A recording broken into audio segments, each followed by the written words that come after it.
Bienvenue sur Africa 24 dans cette nouvelle édition du QG Week-end. Au sommaire de l'actualité, le parti PASTEF, les Patriotes, est à la conquête des parrains pour la présidentielle de 2019 au Sénégal. Les candidats ont jusqu'au 26 décembre pour rassembler au moins 53 000 signatures, validées ensuite par le Conseil constitutionnel. Le Niger tente de rattraper le déficit en énergie que connaît le pays. Des responsables du secteur annoncent la mise en service d'une centrale photovoltaïque de 7 MW dans la région de Taoua, au nord-ouest de Niamey, la capitale. Et un groupe de femmes du Caire en Égypte s'emploie à recycler les déchets pour mieux protéger l'environnement. Elles transforment des bouteilles en verre usagées en de véritables objets de décoration d'intérieur. Mais tout d'abord, à moins d'un mois des élections législatives prévues le 6 octobre, le Centre gabonais des élections reçoit la nouvelle liste électorale. Le gouvernement a remis le matériel au CGE et notamment la nouvelle liste. Cette dernière compte plus de 680 000 électeurs sur l'ensemble du territoire national, soit 52 000 votants de plus par rapport à la liste qui a servi à l'élection présidentielle de 2016. Il reste désormais aux autorités une tâche en amont, la distribution des cartes d'électeurs prévus dans les prochains jours. Il n'était exigé que pour les candidatures indépendantes, mais désormais, il s'impose à tous. Au Sénégal, le parrainage des citoyens en vue de la présidentielle de février 2019 se poursuit jusqu'au 26 décembre prochain. Pour les coalitions et formations politiques comme PASTEF, les Patriotes, l'heure est à la mobilisation. Reportage à Dakar de notre correspondant Elhadji Ndiaye. Après le lancement officiel de la campagne de parrainage le 27 août 2018, les coalitions et formations politiques ou les indépendants sont de plein pied dans la campagne de collecte de parrainage pour leurs candidats.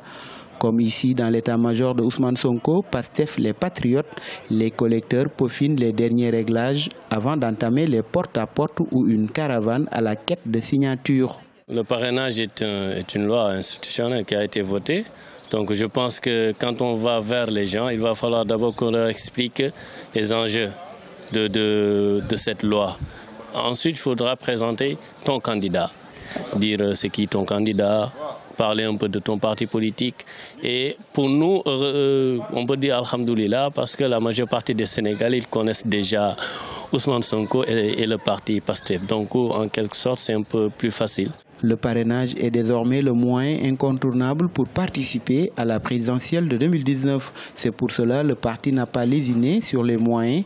Des séances de formation à la collecte se sont tenues sur les 45 départements que compte le Sénégal. Comme le disent nos amis, c'est sans stress que nous y allons. Nous ne subissons aucune pression pour la collecte. Nous sommes sûrs que nous aurons plus même que ce que nous avons prévu comme objectif. Les autres partis politiques ont investi aussi le terrain pour la collecte de signatures. À cette occasion, les QG de campagne sont déjà ouverts pour le parrainage avant la présidentielle prévue en février 2019. Pour se porter candidat à la prochaine élection présidentielle, il faudra environ 52 000 signatures dans au moins la moitié des 14 régions du pays. Au Cameroun, l'heure est aux préparatifs de l'élection présidentielle. 8,5 millions d'enveloppes destinées à environ 6,5 millions d'électeurs ont été produits par l'imprimerie nationale en vue du scrutin du 7 octobre. Élection Cameroun a également commandé 20 000 exemplaires d'un manuel intitulé « Cadre juridique applicable à l'élection du président de la République ». Pour les enveloppes, 8,2 millions ont déjà été livrées à Elecam. Les 250 000 restantes sont disponibles de son côté.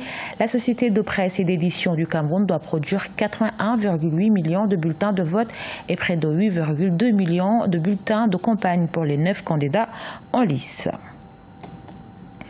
Au Niger, les responsables du secteur énergétique tentent de rattraper le déficit en énergie que connaît le pays. Ils ont annoncé que d'ici la fin de l'année 2018, une centrale photovoltaïque entrera en vigueur dans la région de Taoua d'une capacité de 7 MW. Il s'agira d'abord d'une phase pilote, assure le ministère en charge de l'énergie, Cheikh Omar Bandaogo. En 2012, plus de 80% de l'électricité au Niger provenait du Nigeria, avec seulement une production propre de 11% et des achats à la société nigérienne de charbon Danou Araren, Sonichar, pour 5%. Le taux de couverture en électricité pour l'ensemble du pays est de 10%, dont environ 0,5% en milieu rural.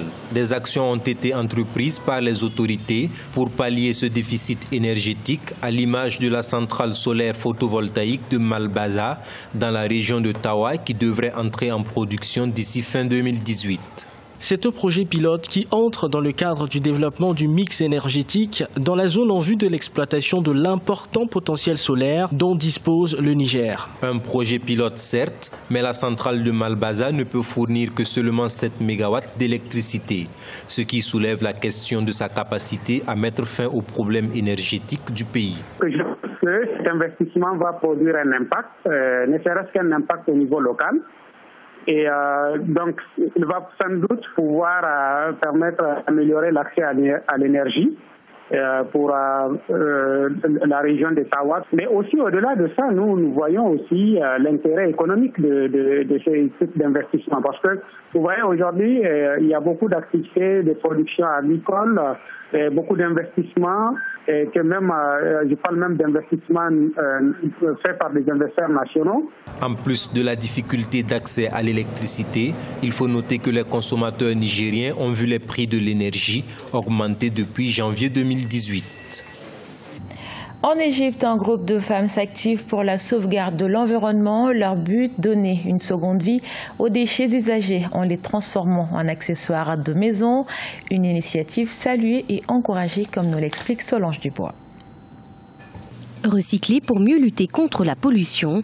Telle est la mission que se sont données 3 femmes égyptiennes. Elles ciblent principalement les bouteilles de vin et de bière vides, des matériaux considérés pour beaucoup comme de simples déchets sans intérêt, mais qui retrouvent une âme sous leurs doigts d'artiste. Je prends ces bouteilles car elles vont me servir. Je dois trouver un moyen de faire en sorte que ces bouteilles soient utilisées en permanence. Cela peut devenir une décoration, un lustre ou un vase par exemple. Là, j'aimerais utiliser cette bouteille comme ustensile de table. Pour ces artistes, les déchets de nos poubelles peuvent entrer dans un processus de création en tant que matériaux et devenir autre chose. Occasion également de sensibiliser la population sur l'écologie et la préservation de la planète. Nous voulons que les gens sachent que le recyclage est très utile et que nous utilisons de petites choses pour créer de grandes choses. Les objets inutiles sont maintenant des décorations. Nous souhaitons également que les gens connaissent nos produits et développer notre marque sur le marché. Pour le moment, le groupe vend exclusivement ses créations recyclées aux clients via les réseaux sociaux et Internet.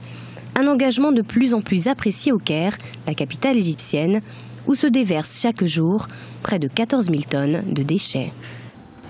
Tout comme le Baka en Côte d'Ivoire ou le Carapide au Sénégal, le Danfo domine le paysage urbain au Nigeria. Transformé en véritable chef-d'œuvre par les artistes du pays, ce minibus de 18 places devrait pourtant être retiré de la circulation, en retrait auquel s'opposent des artistes qui œuvrent pour sa préservation dans le patrimoine culturel du pays. Siam-le Victoria Sedji.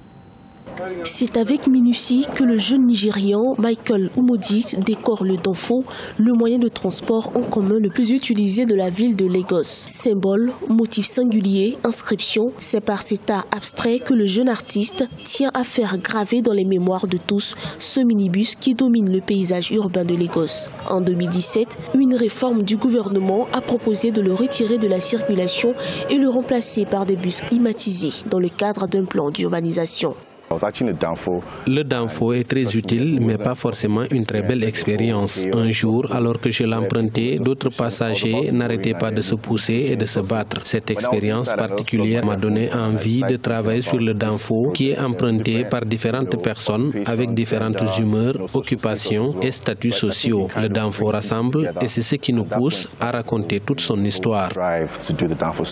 C'est le travail que s'est également donné l'architecte et illustrateur Osaze Analassoun. Ce dernier a choisi de documenter les diverses scènes de transport du pays. Comme lui, de nombreux artistes souhaitent faire entrer le danfo dans le patrimoine du Nigeria. Les minibus danfo font partie de la culture de l'État de l'Écosse. À l'instar des bus rouges à 2 étages au Royaume-Uni, les bus jaunes sont particuliers à l'Écosse, car quand vous les voyez, vous savez que vous êtes à l'Écosse. Sujet aux accidents et surcharges aujourd'hui, c'est dans les années 1970 que le danfo a été introduit au Nigeria. Depuis, il est resté une option incontournable de déplacement pour de nombreuses personnes avec ses tarifs inférieurs à $2 américains. Ce journal a été réalisé par l'ensemble de la rédaction. Merci pour votre fidélité. Retrouvez dans un instant une nouvelle édition de l'actualité sur Africa 24.